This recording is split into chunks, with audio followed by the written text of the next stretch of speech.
కటాహ తీర్థం. కన్యాకుబ్జంనకు సమీపంలో వేదపురం అనే ఒక అగ్రహారం ఉండేది. పద్మనాభుడు అనే బ్రాహ్మణుడు అక్కడ నివసించేవాడు. అతనికి లేక లేక ఒక కొడుకు జన్మిస్తాడు. అతడికి కేశవుడు అనే పేరు పెట్టి అల్లారు ముద్దుగా పెంచి పెద్ద చేస్తాడు. పెద్దవాడైన కేశవుడికి పెండ్లి చేస్తారు.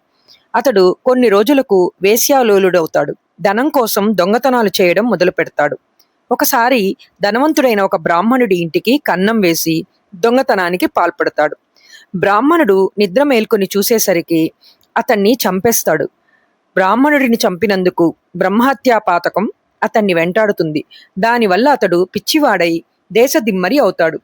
గుడికి ఉత్తర భాగంలో ఒక తీర్థం ఉందని, దానిలో మునిగితే అన్ని పాపాలు పోతాయని కేశవుడిని వెంట పెట్టుకొని అతని తండ్రి శేషాద్రి పైకి వెళ్ళి తీర్థంలో స్నానం చేస్తారు. ఆ సమయంలో కేశవుడి పాపాలు నశించి మామూలు మనిషి అవుతాడు. పాపాలను కష్టాలను హరించే తీర్థం కాబట్టి దీనికి కటాహ తీర్థం అనే పేరు వచ్చిందని చెప్తారు. ఓం నమో వెంకటేశాయ.